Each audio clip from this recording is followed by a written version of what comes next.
Welcome back जनाब। Programme में आपको खुशामदीद कहती हूँ। और आजकल सियासी गर्मा गर्मी बहुत जारी है। गुज़श्ता 2-3 रोज़ से टीवी पे जो खबरें आ रही हैं, जो मामला चल रहे हैं, वो आपके सामने ही हैं।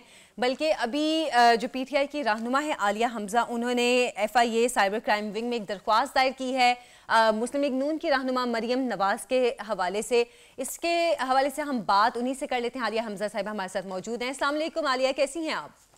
वालेकुम अस्सलाम जी, मैं बिल्कुल ठीक हूँ अल्हम्दुलिल्लाह। आप ठीक हैं? अल्हम्दुलिल्लाह। आलिया साहिबा, सबसे पहले तो मुझे बताइएगा, जो आपने FIA में दरख्वास्त दी है, इसमें क्या मौक़िफ़ अपनाया है? किस मामले के हवाले से आपने इस इशू को रेज़ किया है?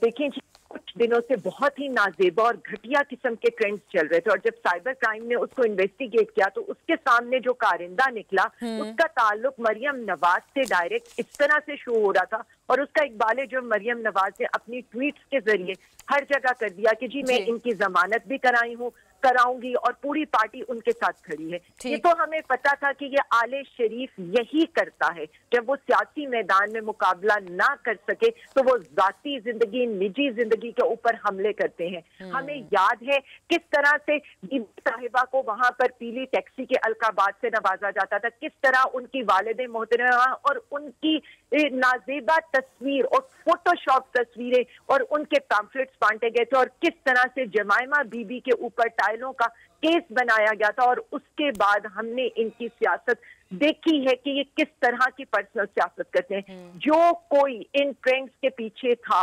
इनको एज ए खातून उसको कंडेम करना चाहिए था। लेकिन ये शीशे के घर में रहकर ये जिस तरह के पत्थर फेंक रहे हैं ना, तो ये इन पर आना ही था। हम सिर्फ इतना चाहते हैं सियासत में हमारा मुकाबला सियासी मैदान में करें। ये अगर घर की जिंदगी के ऊपर, घर की बहू बेटियों, माओ बहनों के ऊपर आएंगी तो हम यही करेंगे। और अब मैं आपको बता रही हूँ, पत्थर का जवाब जो है ना अब ईंट से दिया जाएगा। ये वो वाली PTI ये ना समझे कि यहाँ पर आकर इनके मिनिस्टर्स हमारी खवातीन को डराएंगे, धमकाएंगे। जलसों में आई हुई हमारी फैमिली की खवातीन को, जो एक घर बैठी हुई खवातीन आती थी, उनके ऊपर कीचड़ उछाले जाते थे इनके जलसों के ऊपर। इनके मिनिस्टर फिक्रे कसते थे हमारी खवातीन पार्लियामेंटेरियंस के ऊपर। तो बात सिर्फ इतनी है कि अब इस इखलाकियात, ये जो बद इखलाकी और ये जो जिस तरह की ये इन्होंने नाजेबा सियासत के अंदर जो ट्रेंड सेट किए ना, अब इनसे उनका जवाब। अली साहिबा, आपकी बात बिल्कुल ठीक है। मतलब किसी भी खातून के हवाले से खास तौर पर नाजेबा ज़बान इस्तेमाल नहीं करनी चाहिए। लेकिन हमने PTI में भी ये देखा है कि PTI के कुछ रहनुमा मरियम नवाज और शहबाज गिल के हवाले से इस तरह की ज़बान इस्तेमाल करते हैं कि हम खुद भी सुन के शर्मिंदा हो जाते हैं। जैसे शहबाज गिल साहब, अली अमीन गंडापुर और इसके अलावा शेख रशीद साहब भी अक्सर ऐसे जुमले कसते हैं कि सुन के आपको शर्मिंदगी होती है कि हमारे सियासतदान किस किस्म के अल्फाज इस्तेमाल करें। ये चीज़ें तो PTI में भी मौजूद हैं। देखिए, मैं आपको सिर्फ इतना बता दूं, ये होता है रिएक्शन, ये नहीं होता, ये होता है रिएक्शन। अब आप मुझे एक बात बताएं, मरियम औरंगजेब बैठी हुई थी वहां पर, इनके जो खोखर बरादरान हैं, और वहां पर बैठकर वो अटैक करी थी एक गैर सियासी, एक जो खातूने अव्वल है, जो घर में बैठी हैं, जिनका कोई सियासी किरदार नहीं है। देखिए, मैं सियासत में हूँ, मैं कभी भी आकर औरत कार्ड नहीं खेलूंगी। मरियम नवाज सियासत के अंदर है, ये औरत कार्ड की स्टोरी ना खत्म होनी चाहिए। बेसिकली जो मैं बात करी थी, पहले मैं उस बात को कंप्लीट करके आपके पॉइंट पर आती हूँ जो आप कहना चाह रही थी।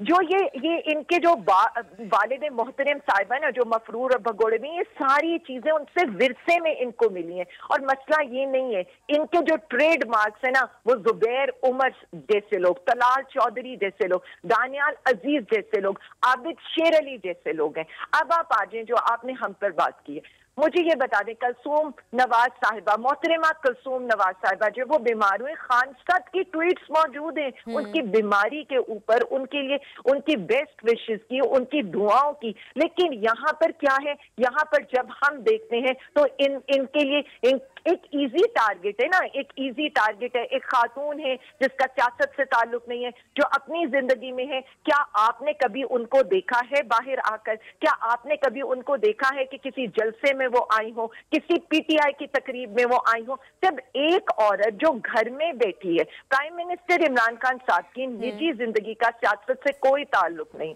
हम यही कहते हैं सियासत का मुकाबला सियासत में करें। लेकिन आलिया साहिबा क्या ये जरूरी है कि हमेशा ईंट का जवाब पत्थर से या पत्थर का जवाब ईंट से दिया जाए? क्योंकि अगर हम देखें तो ये हम अपने नौजवानों के साथ साथ तरबियत भी कर रहे हैं जो सियासतदान हैं, जिनको लोग फॉलो करते हैं। मतलब अगर इमरान खान साहब हैं या नवाज शरीफ हैं या मरियम नवाज हैं या कोई भी लीडर है, लोग फॉलो करते हैं इनको।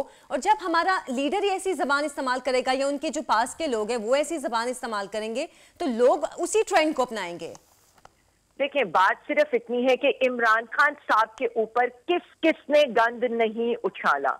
जावेद हाशमी साहब को देख लें, गुलेलई साहिबा को देख लें, उसके बाद रिहाम खान को देख लें, इसके बाद अब मोहसिन बेग साहब से लेकर और कल जिस तरह से आपने देखा है कि उन्होंने फायरिंग की, मतलब रियासत के ऊपर आप ये फायरिंग कर रहे हैं, गुंडागर्दी का आप मुजाहिरा कर रहे हैं और उसके बाद ये लोग ये एक्सपेक्ट करते हैं कि पीटीआई तो खामोशी से घर बैठकर सुनती रहे। बात सिर्फ इतनी है, जब आपके घर पर हमला होगा, जब आपकी माँ बेटी बहन पर हमला होगा तो कोई भी खामोश नहीं रहेगा। मैं वही तो कहती हूँ, प्राइम मिनिस्टर इमरान खान साहब से इनको सीखना चाहिए कि अपने मुखालिफिन की कैरेक्टर असैसिनेशन के ऊपर, उनके घर की बहू बेटियों के ऊपर, बिल्कुल आपने कहा घर की बहू बेटियों पे, खवातीन पे बात नहीं करनी चाहिए। आलिया हमजा साहिबा, बहुत बहुत शुक्रिया आपके वक्त का। लेकिन हमें दोनों तरफ देखना चाहिए क्योंकि हम इस वक्त देख रहे हैं हुकूमत में भी और अपोजिशन में इस तरह के लोग मौजूद हैं जो कि इस तरह की नाजेबा जबान इस्तेमाल करते हैं कि हमारी जो नौजवान नस्ल है उस पर इसका बराह रास्त असर पड़ रहा है। इस चीज़ का बहुत ख्याल रखने की हमें ज़रूरत है। एक छोटी सी ब्रेक से अभी हम वापस आएंगे, हमारे साथ रहिए।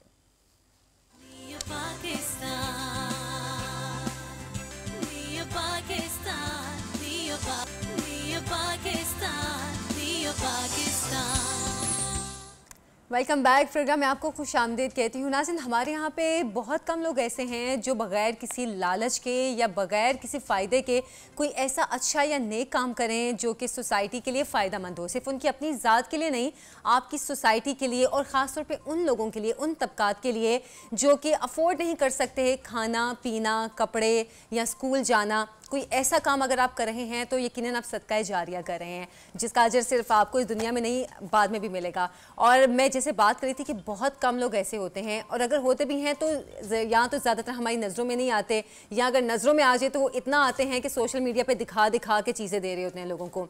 लेकिन बहरहाल अगर आपकी नीयत अच्छी है और आप वो काम कोई अच्छा दिखा के भी कर रहे हैं तो शायद इससे दूसरों को भी मोटिवेशन मिलती है, दूसरों को भी कहीं ना कहीं एक इंस्पिरेशन मिलती है कि वो आपके साथ उस नेक काम में शामिल हों। अभी आप पिक्चर्स भी देख रहे होंगे, ये एक स्कूल है जो कि कंटेनर बेस बनाया गया है। ये स्कूल पहले एक छोटी सी जगह पर ये स्कूल बनाया गया था और वहाँ पर जो झुग्गियों के बच्चे हैं उनको पढ़ाया जाता था। मज़ीद क्या डिटेल्स हैं मेरा ख्याल है मैं आपको नहीं बताती। मेरे साथ डॉक्टर हिफ्ज़ा खान मौजूद हैं, उनसे पूछती हूँ जो कि स्कूल के प्रिंसिपल भी हैं। अस्सलाम वालेकुम हिफ्ज़ा, कैसी हैं आप? अल्हम्दुलिल्लाह। हिफ्ज़ा, क्या ये स्कूल का आइडिया क्या है? क्योंकि मैंने अभी आपसे बात की, मुझे कुछ समझ आ गई है, लेकिन हमारे नाज़रीन के लिए बताइए क्या आइडिया क्या है स्कूल का?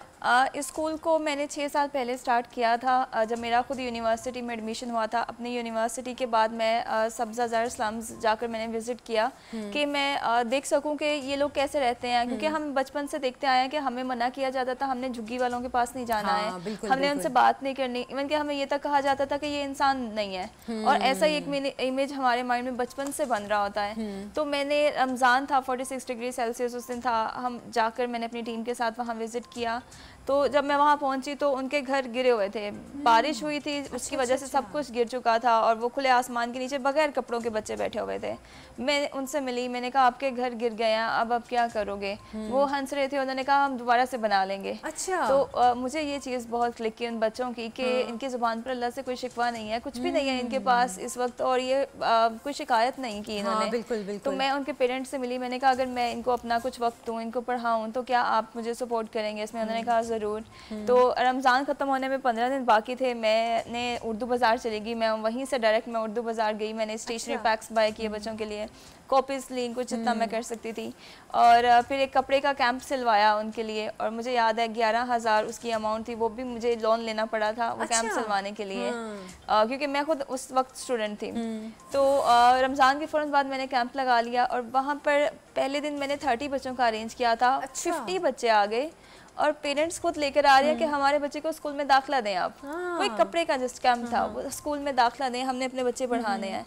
मुझे लगा शायद शुरू है, शौक में आ गए हैं, देखकर ज़्यादा एक्साइटमेंट हाँ लोगों को होती है। लेकिन जैसे जैसे वक्त गुजरता गया, मेरा प्लान तो कुछ टाइम देने का था, लेकिन वो 6-7 महीने गुजरे, बच्चे कम होने की बजाय ज़्यादा होते गए। और हमारे पास तो जस्ट वो एक कैंप था, और वो भी बारिश होती थी वहाँ पर, हार्श कंडीशंस एनवायरनमेंट की होती थी, तो वो गिर जाता था। हम घर पर बैठे होते थे, रात में अगर बारिश हो रही थी तो हमें फिक्र हो रही होती थी, हम एक दूसरे को टेक्स्ट कर रहे होते थे कि हमने सुबह जाकर वो कैंप लगाना है वरना बच्चों की क्लास नहीं होगी।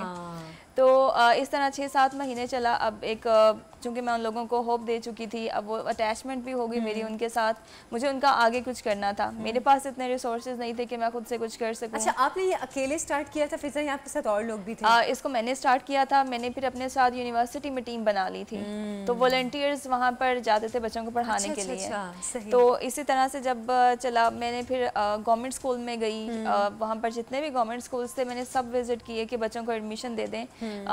कुछ में ओवर कैपेसिटी थी, कुछ में हो गया, लेकिन डॉक्यूमेंटेशन का इशू था, बच्चों के डॉक्यूमेंट्स पूरे नहीं थे, और अगर बच्चों को एडमिशन मिला भी तो बच्चों पे केयर नहीं की गई, बच्चे वहाँ नहीं चल सके। देन मैं प्राइवेट स्कूल में गई एडमिशन करवाने के लिए, बच्चों ने टेस्ट क्लियर कर लिया, सब कुछ क्लियर था, फाइनल था, लेकिन फिर कुछ पेरेंट्स वहाँ आए थे एडमिशन करवाने के लिए।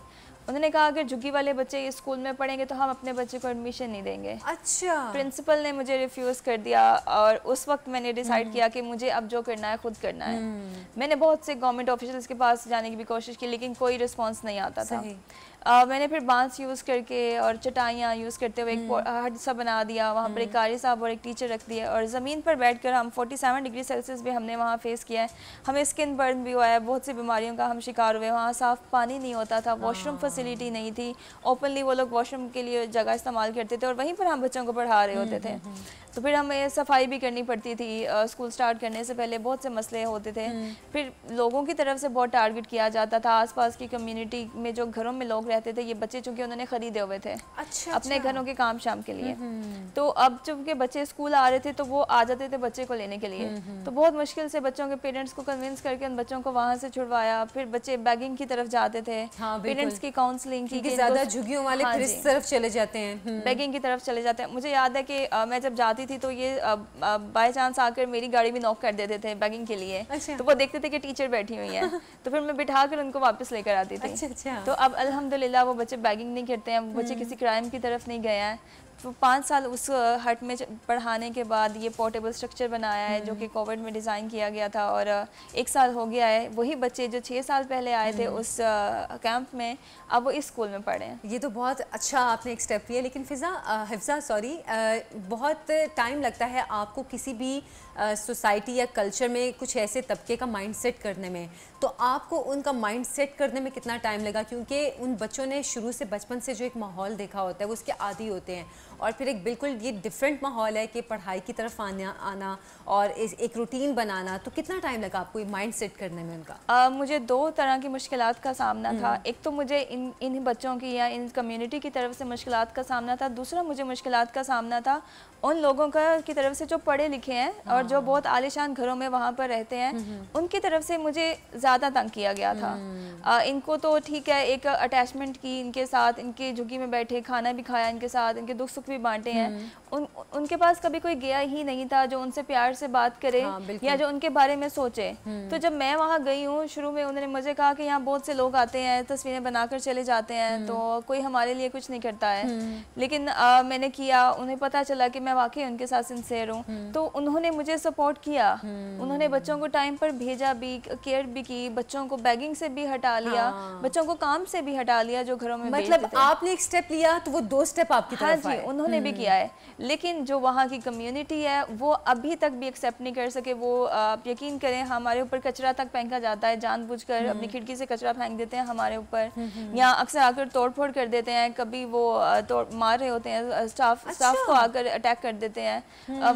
मुझे अननोन नंबर से कॉल्स की जाती हैं कि आपके लिए अच्छा नहीं होगा, आप यहाँ से ये खत्म करो। मतलब आपके लिए काफी हर्डल्स क्रिएट की जा रही हैं। हाँ जी, बहुत ज्यादा हर्डल्स क्रिएट की जाते हैं। इवन समटाइम्स इलीगली मुझसे आकर पैसे मांगे जाते हैं कि हम आपको तंग नहीं करेंगे, आप हमें मंथली बेसिस पर पैसे देते रहो। तो इस तरह की मुश्किलात का सामना करना पड़ता है। ये तो काफ़ी वाकई परेशानी वाली सिचुएशन है कि मतलब आपको काफ़ी हाई लेवल पे थ्रेट भी किया जाता है इस हाँ चीज़ जी, पे। बिल्कुल। अच्छा हिफ्सा, मैं देख रही थी आप बच्चों की अब यूनिफॉर्म भी प्रॉपर हैं और आप लोग उनको खाना वगैरह भी दे रहे हैं, ये क्या सिस्टम आपने स्टार्ट में ही ये कर दिया था शुरू, या अब आके शुरू किया? स्टार्ट में तो हमें बच्चों को इंगेज रखने के लिए कुछ एक्टिविटीज़ करनी पड़ती थी, कुछ गिफ्ट्स दे देते थे या कोई एक्टिविटी अरेंज कर लेते थे जिससे बच्चे का इंटरेस्ट रहे एजुकेशन में और वो शौक से आए पढ़ने के लिए।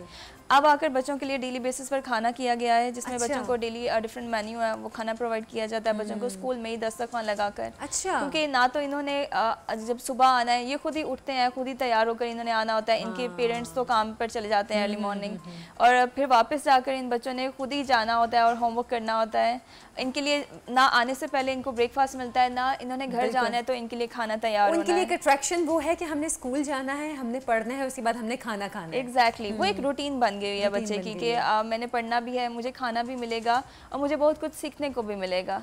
साथ साथ बच्चों के कंप्यूटर स्किल्स के ऊपर अब मैंने काम स्टार्ट किया है कि इनको कंप्यूटर स्किल्स सिखाए जाएं ताकि ये आगे जाकर फ्रीलांसिंग से अर्न कर सकें और अपनी फैमिली को भी सपोर्ट कर सकें। बिल्कुल बिल्कुल। तो हिफ्सा, इस सिलसिले में कोई हेल्प भी आपके साथ है, मतलब फाइनेंशियली, क्योंकि ये काम ऐसे तो होने वाला नहीं है, आपको फाइनेंशियली सपोर्ट की बहुत ज़रूरत है। अब जैसे आप कह रही थी कि आप जिस जगह पे इन बच्चों को पढ़ा रही हैं तो लोग तंग करते हैं, एक आपको पूरी सपोर्ट चाहिए होती है, सिस्टम चाहिए होता है, तो उसके लिए आप क्या करती हैं? देखें, अभी मुझे एक प्रॉपर सिस्टम बनाने की ज़रूरत है। हमें प्रॉपर लैंड चाहिए, हमें प्रॉपर बिल्डिंग चाहिए।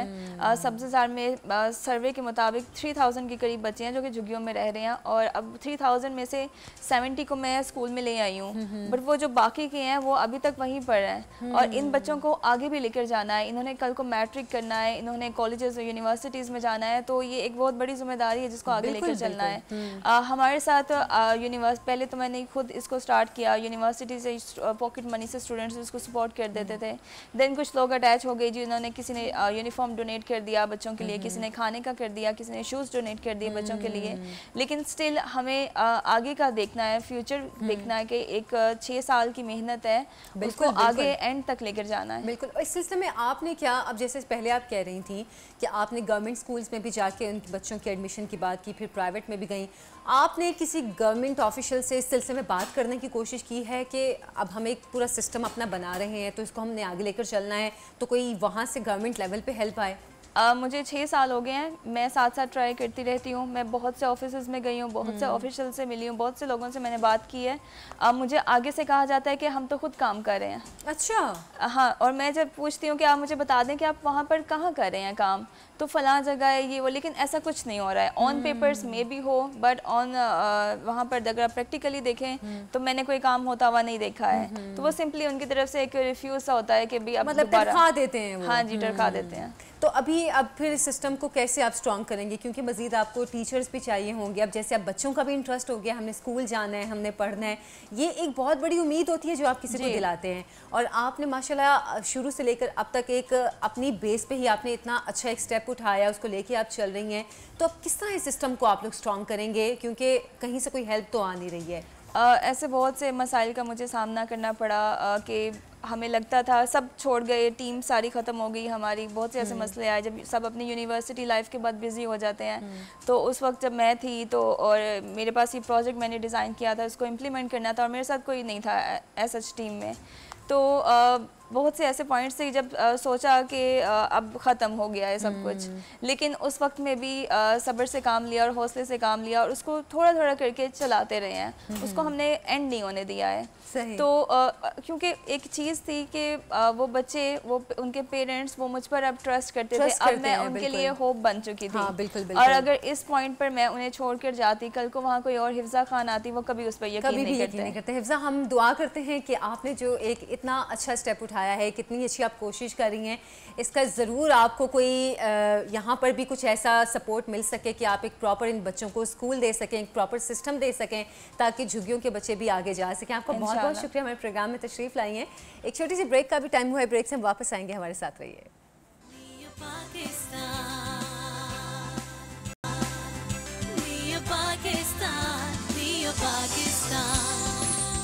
Welcome back. प्रोग्राम में आपको खुशामदीद कहती हूँ। नाज़रीन, पीर वारिस शाह को नहीं जानता उनको, पंजाब की धरती के सपूत और हीर के खालिक थे। और हीर कितनी ज़बान ज़द आम है पंजाब में, ये हम सबको पता है। जिन लोगों को शौक़ है वारिस शाह के कलाम का, उनको पढ़ने का, उनको सुनाने का, हीर को लोग लाजमी जानते हैं। और अगर उनके हवाले से मैं आपको कुछ थोड़ा सा मुख्तसर बताना चाहूँ तो किला शेखुपुरा से चंद मील के फासले पर जंडियाला शेर खान, जो कि उनकी जाए पैदाइश है, वहाँ पर वो अपनी अब्दी नींद सो रहे हैं। अच्छा जनाब, पीर वारिस शाह पंजाब की सकाफ़त के एक बुलंद पाया तर्जुमान थे। और अगर कहा जाए उनके कलाम में भी पंजाब की सकाफ़त को ख़ास तौर पर जो एक ख़ास जगह, एक ख़ास मुकाम हासिल है तो गलत नहीं होगा। उन्होंने पंजाब की सकाफ़त, यहाँ के कल्चर और यहाँ के रवायात के हवाले से अपने कलाम में बहुत जगहों पर गाया है। अच्छा, उनकी सकाफ़त को ज़िंदा रखने के लिए अभी कुछ लोग ऐसा काम कर रहे हैं कि अगर हम कहें कि उनको हमें सराहना चाहिए तो गलत नहीं होगा, क्योंकि हम अपनी सकाफ़त को भूलते जा रहे हैं, अपनी रिवायात को भूलते जा रहे हैं, अपने कल्चर को भूलते जा रहे हैं। और उनकी सकाफ़त को ही ज़िंदा रखने के लिए हसनैन अकबर हैं, जिन्होंने अपने घर को अजायब घर बनाया है। पंजाब की सकाफ़त के हवाले से यहाँ पर मुख्तलिफ़ चीज़ें रखी हैं। हसनैन अकबर साहब हमारे साथ मौजूद हैं। अस्सलाम वालेकुम हसनैन साहब।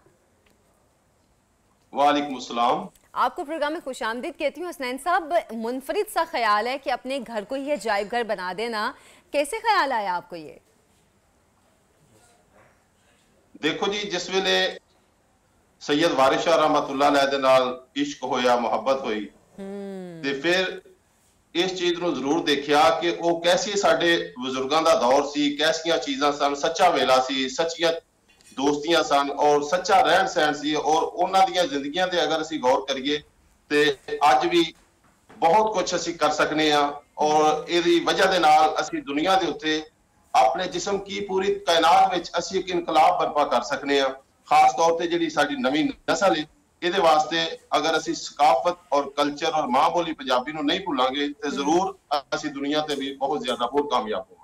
बिल्कुल ठीक कहा आपने। हसनैन साहब, आप स्कूल टीचर हैं तो अपनी इस जॉब के साथ आप अपने इस शौक को कैसे मतलब चलाते हैं? क्योंकि बहुत मुश्किल होता है कि लोग एक तरफ अपनी नौकरी कर रहे हैं, काम कर रहे हैं और दूसरी तरफ अपने शौक को भी जिंदा रखे हुए हों। वो इस तरह है जी कि मैं सारी जिंदगी, ना मेरे वालिद साहब जिहड़े ने वो भी रिटायर्ड प्रिंसीपल ने, ना उन्हें सारी जिंदगी ट्यूशन पढ़ाई है और ना मैं सारी जिंदगी ट्यूशन पढ़ाई है। सिर्फ स्कूल का जो टाइम है औकात उत्ते ड्यूटी करी दी है। इस तो बाद अपना जो शौक है सूफीज़म उत्ते और बुजुर्गों के उत्ते पंजाबी और कल्चर के हवाले नाल फिर सिर्फ एक और कुछ नहीं मैं करता। सही है। अच्छा, तो हसनैन साहब, आपका मैं घर भी देख रही थी, बड़ा खूबसूरत आपने इसको अजायब घर टाइप का बनाया है। और हम सैयद पीर वारिस शाह साहब का जिक्र कर रहे हैं, उन्होंने अपने कलाम में भी इन चीज़ों का जिक्र किया है जो कि आपने अपने घर में चीज़ें रखी हैं। जी जी हसनैन साहब बताइए। बिल्कुल, बाबा जी वारिस शाह अपनी किताब हीर वारिस शाह दे विच बहुत ज्यादा जगह दे उत्ते बाबा जी ने इन्हां चीज़ां दा जिक्र कीता है। किसी जगह ते मिसाल तौर जिस वेले को मौका मिलिया मैं तुहानू जड़ा, क्योंकि एक मैं तुहानू गल दसदा चला कि वारिस शाह सरकार रहमतुल्लाह अलैह दी जिहड़ी किताब है, इहदे नाल मैनू इस तरह दा इश्क है कि मैं BSc डबल मैस्टर्ड दा स्टूडेंट सा। और बाबा जी वारिस शाह सरकार दी जिस वेले मैं मेले ते गया, उस ते गया, जाके हीर सुनी, और मैं लाइन बदल के फिर BA पंजाबी कीता, फिर MA पंजाबी कीता। अच्छा। और फिर इस किताब नू पढ़िया और इस वेले असी बाबा ग्रुप दे नाम तो जाने जाने आ। ते फिर असी गायकी दे शोबे च भी आए और बाबा जी वारिस शाह सरकार दी जिहड़ी किताब है इनू भी फिर बकायदा असी गा के भी जड़ा लोकां नू इहदे तो असी फायदा देने आ कि अच्छा, मैं आपसे सुनूंगी भी, आपसे मैं सुनूंगी भी यकीनन ये कलाम, लेकिन अभी थोड़ा सा मैं आपके घर की इन चीज़ों के बारे में जानना चाह रही थी। आपने क्या क्या रखा है अपने घर में? क्योंकि जैसे हम पंजाबी कल्चर या सकाफ़त की बात कर रहे हैं, हम भूलते जा रहे हैं अपने सकाफ़त को या बहुत पीछे छोड़ते जा रहे हैं। और अगर हम कहीं देखें किसी जगह पे कि कोई सकाफ़त की हमें झलक नज़र आती है तो एकदम से हम बहुत इम्प्रेस हो जाते हैं, अच्छा वाह, ये तो हमारी कल्चर का हिस्सा है। क्या क्या कुछ रखा है आपने अपने घर में? जी, मेरे घर च तकरीबन 100 तो ज्यादा चीज़ां ने, जिहदे विच खास तौर ते मेरी वालदा दे हत्थां दा जिहड़ा चरखा है। अच्छा। फिर हाँ, चरखा मौजूद है, वालदा दे हत्थां दा चरखा है। फिर वो जिहड़ा अज दे नवीं नस्ल नूं असीं दसीए कि वेलना की चीज़ है, जिहदे नाल असीं रूं जिहड़ा है, हुण रूं दीयां किस्मां ने, एक जिहदे विच वड़ेवे हुंदे ने, यानी रूई दा बीज ਉਹਦੇ ਵਿੱਚ ਹੁੰਦਾ ਹੈ, ਉਹਨੂੰ ਵੜੇਵੇਂ ਕਿਹਾ ਜਾਂਦਾ ਪੰਜਾਬੀ ਚ। अच्छा। ਜਿਹਦੇ ਤੋਂ ਫਿਰ ਖਲ ਵੀ ਬਣਦੀ ਹੈ। ਔਰ ਉਹਦੇ ਚਰਖੇ ਦੇ ਨਾਲ ਸਾਡੇ ਕੋਲ ਉਹ ਵੇਲਣਾ ਵੀ ਰੂਮ ਜਿਹੜਾ ਵਾਲਾ ਮੌਜੂਦ ਹੈ, ਫਿਰ ਚੱਕੀ ਹੈ, ਮਦਾਨੀ ਹੈ, ਫਿਰ ਪੁਰਾਣੇ ਦੌਰ ਦੇ ਸਾਡੇ ਕੋਲ ਜਿਹੜੇ ਨੇ ਬੜੇ ਆਸੇ ਹੋ ਗਏ, ਨਾਦ हो गया, ਹੋਰ ਵੀ ਇਸ ਤਰ੍ਹਾਂ ਦੀਆਂ ਸਾਡੇ ਕੋਲ ਚੀਜ਼ਾਂ ਨੇ ਕਿ मैं दसता चलना तो 100 तो ज्यादा ही चीज़ें हैं। अच्छा, तो लोग देखने आते हैं हसनैन साहब आपके घर में, आपका जो अजायब घर आपने बनाया है, लोग देखने आते हैं इन चीज़ों को, उनके तासुरात क्या होते हैं? जी बहुत ज्यादा दोस्त आते हैं और खास तौर पे जिन्हें दोस्तें ने मीडिया के नाल तल्लक है, हर दोस्त ही राबता कर रहे हैं, लेकिन जिस तरह कोई थोड़ा जा टाइम मिलता है मैं किसी ना किसी दोस्त को बुला के फिर उन्होंने इस ते विज़िट चलें हमें कुछ कलाम भी सुना दें, क्योंकि मैं अभी आप जब बात कर रहे थे तो मेरे दिल में भी ये ख्याल आया कि आपसे मैं पूछूं कि आप पीर वारिस शाह साहब के कल्चर को, उनके कलाम को आपने एक ख़ास मुकाम दिया है, तो हमें कुछ सुना भी दें उनका कलाम। जी मैं वो शेर सुनावांगा जिहदे विच चंद चीज़ां जिहड़ियां ने उन्हां दा जिक्र आवेगा, जिस तरह मैं तुहाडे अगे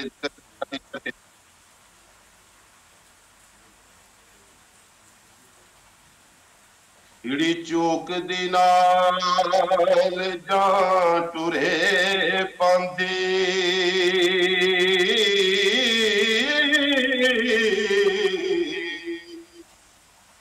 पईयां दुध दे विच मधानियां ने, सूफा सादक होई जदवान रोशन, तदों लालियां यान चचलानियां ने,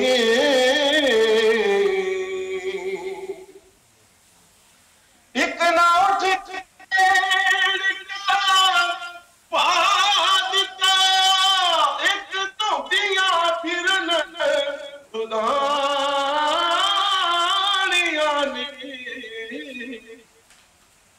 बार ना चक्कियां झोटियां ने, जिना तावना कुन पकानियां ने, कारोबार विच रुझा जहान सारा, चरखे कत दिया उठ सवानियां ने, वेला दुआ दा रब तो मंग वारस, उस बेड़ियां पार लंघानियां ने।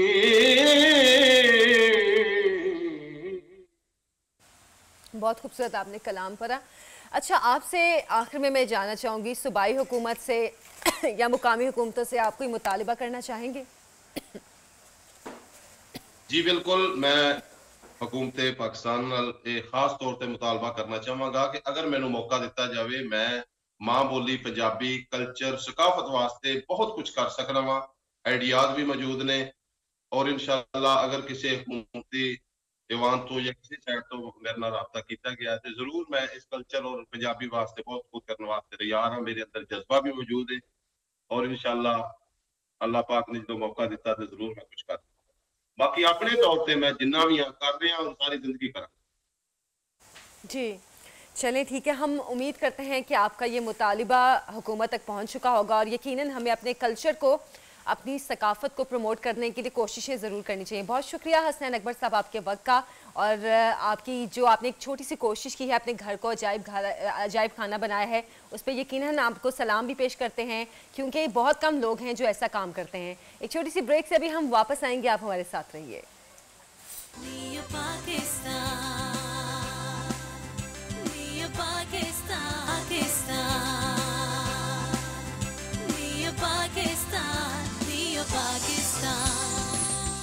Welcome back. प्रोग्राम में आपको खुशामदीद कहती हूँ। अच्छा, मुझे ऐसा लगता है, ये मेरा ज़ाती ख्याल भी हो सकता है, कि बड़ा आर्टिफिशियल दौर चल रहा है।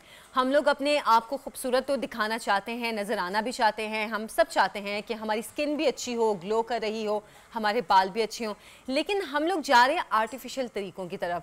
अच्छा, अगर फेशियल करवा लिया, चलें, स्किन का ट्रीटमेंट तो एक अच्छी बात होती है, आपको अपनी स्किन को मसाज या एक अच्छा ट्रीटमेंट देना चाहिए, लेकिन अब जैसे कि सर्जरीज आ गई हैं, बोटॉक्स आ गए हैं और फिलर्स आ गए हैं, बहुत सी ऐसी चीज़ें आ गई हैं कि जो आपकी स्किन को चमकदार भी करती हैं, आपकी स्किन पे ग्लो आ जाता है या आपकी स्किन टाइट हो जाती है, बड़ी अच्छी हो जाती है आपके फेस की स्किन।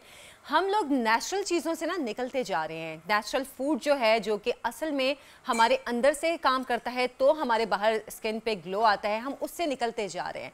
तो ऐसे कौन से नेचुरल फूड्स हैं या ऐसा कौन सा खाना हो सकता है जो कि हमारी स्किन के लिए फ़ायदेमंद भी हो, स्किन को ग्लो करने में भी मददगार हो, साथ साथ हमारे स्किन, नेल्स, बाल या जो भी हमारा अपीयरेंस है उसको मज़ीद बेहतर बनाने में काम आ सकें? इस पर हम बात करेंगे। ज़ैनब गोंदल न्यूट्रिशनिस्ट हैं हमारे साथ। अस्सलाम वालेकुम ज़ैनब। वालेकुम अस्सलाम। कैसी हैं आप ज़ैनब? अल्हम्दुलिल्लाह बिल्कुल ठीक ठाक। अच्छा ज़ैनब, जैसे मैं बात कर रही थी कि हम ना आर्टिफिशियल चीज़ों की तरफ भागना शुरू हो गए हैं, हम नेचुरल फूड और नेचुरल चीज़ों की तरफ से निकलते जा रहे हैं, ये किस हद तक सही है बात? वैसे मेरा ये ज़ाती ख्याल है। ये बात 110% ठीक है कि हम जो है वो खाने में अगर किसी को कहा जाए कि ये खा लें आपकी स्किन अच्छी हो जाएगी, तो और उसके प्रेफरेबली हम दूसरी साइड पे ऑप्शन ये दें कि ये क्रीम अप्लाई कर लें आपकी स्किन ग्लोइंग हो जाएगी, तो 99% लोग जो है वो क्रीम की तरफ जाएंगे बिल्कुल, बजाय कि हेल्दी फूड की तरफ जाएं। और उनको जो है वो ऑप्शन ऑप्ट करना इजी लगता है कि हमने अपने साइड टेबल पे एक क्रीम या एक प्रोडक्ट जो है वो रख दिया है, वो हमारी स्किन को ग्लो करा रहा है, दैट्स परफेक्ट, हमें फूड की जरूरत नहीं है। और फूड में हम क्या प्रेफर करते हैं? जंक फूड को प्रेफर करते हैं, कोल्ड ड्रिंक्स को प्रेफर करते हैं, शुगरी फूड्स को प्रेफर करते हैं। हालांकि जब भी बात की जाती है खाने में क्या खाया जाए, मैं हमेशा शुगरी फूड से मना करती हूँ। शुगरी फूड से मना करने का मुराद ये है कि जितना मीठा आप अपनी बॉडी में लेके जाते हैं, एक तो मीठे से हमारा जो माइंड सेट है वो खराब हो जाता है, हमारा बॉडी का जो फंक्शन है वो खराब होना शुरू हो जाता है। दूसरी चीज, हमारी स्किन पे एक्नी बहुत ज्यादा जो है वो प्रोवोक करता है, एक मीठा। अच्छा। और दूसरा फ्राइड फूड्स। अगर हम अपनी डाइट से सिर्फ फ्राइड फूड्स और जंक और मीठा निकाल दें तो हमारी स्किन पे जितने भी प्रॉब्लम्स हैं उसको हम क्योर कर सकते हैं। अब हम ये देखें कि हमारी माएँ, नानियाँ या दादियाँ, उनको इन स्किन ट्रीटमेंट्स की या इन प्रोडक्ट्स की जरूरत क्यों नहीं पड़ती थी? क्योंकि वो नेचुरल चीजों की तरफ रहती थी, नेचुरल खाती थी और उसी में ही वो खुश रहती थी। अब इसमें अगर मैं आपके साथ डिस्कस करूं फ्रूट्स और वेजिटेबल की बात में, या उस पार्ट पे, उस पोर्शन में बात करें, हम प्रेफर करते हैं फ्रूट्स को, जबकि वेजिटेबल्स जो है वो 3 टाइम्स स्ट्रॉन्गर अपना इफेक्ट देते हैं फ्रूट से। लेकिन हम जब भी बात करते हैं, हम फ्रूट को, ये फ्रूट खा लो, ये फ्रूट ऐसे कर लो। अगर हम वेजिटेबल्स में बात करें, गाजर की बात करें, गाजर जितना हमारा ब्लड बनाती है कोई नहीं बनाता। चुकंदर की बात कर लें, अगर हम खीरे की बात करें, हमारी बॉडी को डिहाइड्रेट नहीं होने देता। अगर बॉडी आपकी डिहाइड्रेशन की तरफ नहीं जा रही तो ऑटोमेटिकली आपकी जो स्किन है वो बहुत ग्लोइंग और इफेक्टिव रहेगी। बिल्कुल बिल्कुल। और इसके साथ साथ पानी का इंटेक जो है वो अगर हम बढ़ा लें तो हमारी स्किन के जितने भी पैचेस होते हैं, बहुत सारे लोग, अच्छा अब यहाँ पे ये भी वो माइंड में बात आती है कि प्रोडक्ट्स तो मैं अप्लाई करता हूँ लेकिन स्किन में फिर भी पील ऑफ होती रहती है। वो पील इसलिए होती है क्योंकि आपकी स्किन में अंदर से हाइड्रेशन नहीं है। अगर आप पानी का इंटेक प्रॉपर करें, फ्रूट्स और वेजिटेबल्स खाएं, और उसके साथ अच्छा एक गोल्डन चीज जो हमारी लाइफ में है लेकिन हम उसको मिस आउट करते हैं, वो है हमारा गोल्डन मिल्क। अगर हम हल्दी दूध का इस्तेमाल डेली बेसिस पे करें तो हम उससे अपनी ना तो स्किन को ट्रीट कर सकते हैं। सॉरी मैं आपकी बात काट रही हूँ, बहुत से लोगों में ये कॉन्सेप्ट है कि दूध आपको मोटा करता है, और मेरा ख्याल है हमारे 90% लोग दूध इसीलिए नहीं पीते हैं कि उससे हमारा वेट बढ़ जाएगा। तो आप दूध को लो फैट मिल्क लें। लो फैट मिल्क जरूरी नहीं कि आपको शॉप पे जाकर ही बाय करना पड़े। अगर आप घर में 2 बार बॉईल करके उसकी मलाई उतार लें तो जी।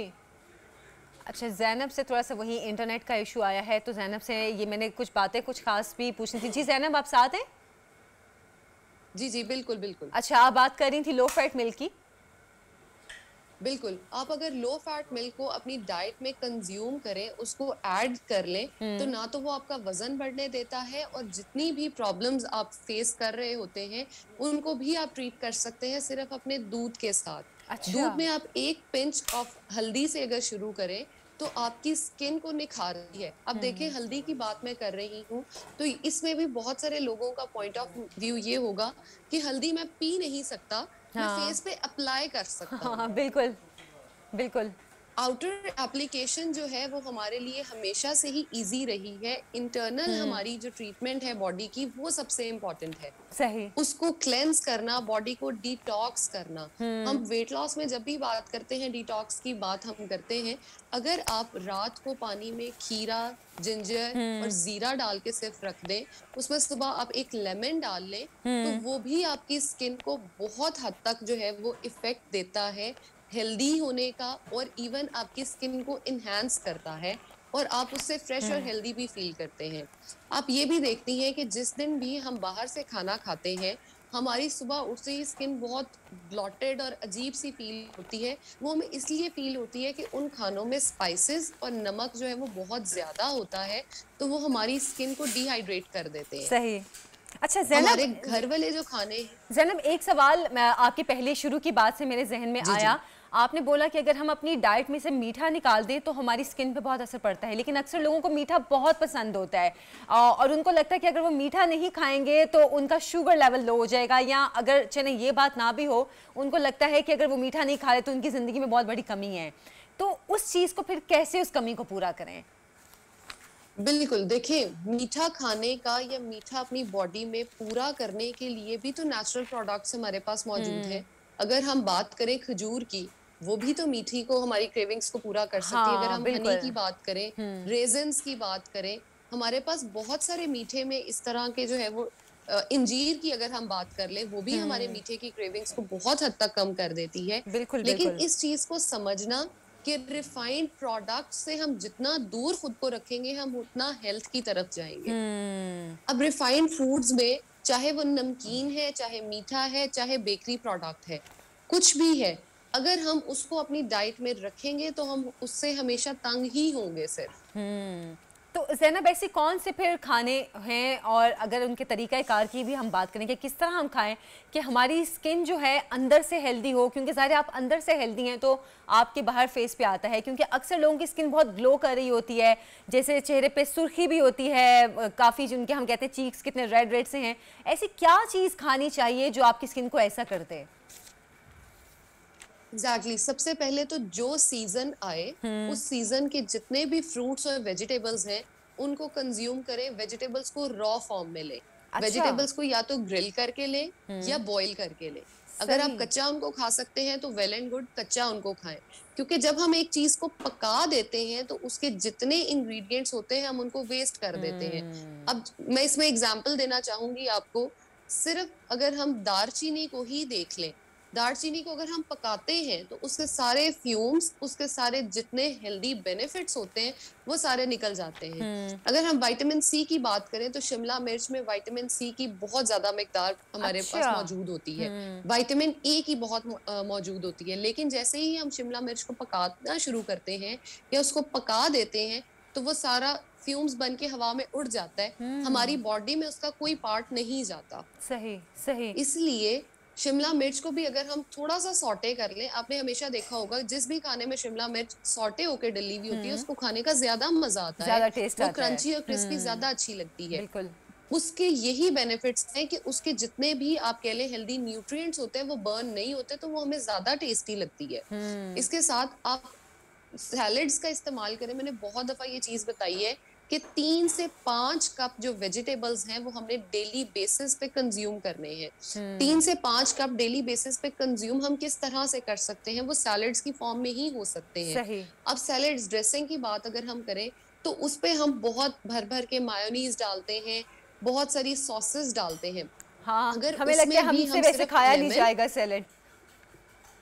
बिल्कुल, अगर हम सिर्फ लेमन और सिरके का ही इस्तेमाल कर लें तो वो सैलेड एक तो बेनिफिशियल हो जाता है, दूसरा सिरका हमारी स्किन को प्योरीफाई करने में बहुत हेल्प करता है और स्किन को हेल्दी और ग्लोइंग बनाता है। इसके साथ एप्पल्स जो है, एप्पल चीक्स के लिए हमेशा एप्पल्स ही जो है वो कह लें कि सीक्रेट होता है। अच्छा, उसके साथ हमेशा से आप, लेकिन वही बात है कि एप्पल प्योर होना चाहिए। एप्पल बेसिक हमारा मसला ये भी तो है कि ऑर्गेनिक फूड जो है वो एक्सपेंसिव होता है, उस तरफ हम कम जाते हैं। लेकिन अगर हम जो हमारे पास अवेलेबिलिटी है उसको भी अवेल करें और उसको भी हम यूज करें तो हम अपनी बॉडी को बहुत हद तक क्लेंस, साफ और अच्छा दिखा सकते हैं। बिल्कुल। और अगर हमारी बॉडी अंदर से क्लेंजर साफ होगी तो हमें आउटर प्रोडक्ट्स की जरूरत ही नहीं होगी। अगर मैं 90% लोगों की बात करूं तो वो घर से बगैर मेकअप अप्लाई किए निकलने को समझते हैं कि मैं निकल ही नहीं सकता। उसमें शायद ये उनमें ये कॉन्फिडेंस ही लैक करता है। बिल्कुल। कॉन्फिडेंस लैक इस वजह से करता है क्योंकि हम खाने वो खाते ही नहीं हैं जो हमें वो कॉन्फिडेंस दे। दूध की अगर हम बात करें तो वो हम में से कोई पीना पसंद नहीं करता। मुझे जैसे मैं वही बात कर रही थी कि 90% लोग दूध इसलिए नहीं पीते कि उनको लगता है उनका वेट बढ़ जाएगा, लेकिन आपने उसका भी हल बता दिया कि लो फैट मिल्क भी पी सकते हैं। और आप बिल्कुल ठीक बात कह रही हैं कि वेजिटेबल हम जिस फॉर्म में खाते हैं अच्छी तरह पकाकर, शायद उसके तमाम मिनरल्स या उसके जितने भी विटामिन हैं वो उसी में ज़ाया हो जाते हैं। ज़ैनब, बहुत बहुत शुक्रिया आपके वक्त का, आपकी गुफ्तगू का। ये काफ़ी फ़ायदेमंद बातें थी जो कि हम सबको पता होनी चाहिए कि हमें किस तरह की डाइट लेनी चाहिए जो कि हमारी स्किन के ग्लो के लिए और स्किन की हेल्दी होने के लिए बहुत ज़रूरी हैं। अच्छा, एक और बहुत अहम स्टोरी है जिसके हवाले से आपसे बात करना चाह रही थी। कुछ दिन पहले मैंने अपने प्रोग्राम में भी मोनाल के हवाले से जिक्र किया था कि मोनाल रेस्टोरेंट जहाँ पर इस्लामाबाद में जिस जगह पर मौजूद था उसको सील कर दिया गया था हाईकोर्ट की जानिब के, हाईकोर्ट के अहकाम आए थे उसके बाद, और फिर उसकी जगह पर वो जो जगह है वो वाइल्ड लाइफ के हवाले करने के अहकाम दिए गए थे। और जो वहाँ की इंचार्ज थी उनसे भी हमारी बात हुई थी, उन्होंने बताया था कि अब यहाँ पर वाइल्ड लाइफ का एक महकमा बनाया जाएगा जो कि आसपास जितने भी जंगलात हैं वहाँ पर जो वाइल्ड लाइफ मौजूद है उसकी प्रोटेक्शन के लिए ये यहाँ पर एक ऑफिस बनाया जाएगा और ख़ास तौर पर एक ऐसी जगह बनाई जाएगी कि जो लोग यहाँ आकर वाइल्ड लाइफ को देखना चाहते हैं उनको एक एंजॉयमेंट भी मिलेगी और एक एक्टिविटी मिलेगी। तो बड़ा इसमें इस सिलसिले में डिटेल में उनसे गुफ्तगू भी हुई थी कि वहाँ पर क्या क्या काम हो रहे हैं। अच्छा, एक वीडियो आप देख रहे होंगे साथ साथ, और ये अभी रिसेंटली ये वीडियो सामने आई है कि मोनाल रेस्टोरेंट को सील किया गया था। ये मैंने बताया आपको, उस जगह पर वापस जो रेस्टोरेंट की इंतज़ामिया है उन्होंने कब्ज़ा करने की कोशिश की है हाई कोर्ट के ऑर्डर्स के बावजूद, और वहाँ पर नाजायज़ कब्ज़ा करने की कोशिश की जा रही है।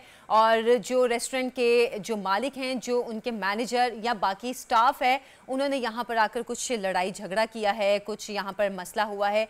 अब यहाँ पर रेस्टोरेंट को हालांकि हाई कोर्ट की जानिब से सील किया गया है और बहुत वाज़े हाई कोर्ट के अहकाम सामने आए थे कि इस जगह पे अब रेस्टोरेंट नहीं होगा बल्कि ये वाइल्ड लाइफ के हवाले किया जाएगा।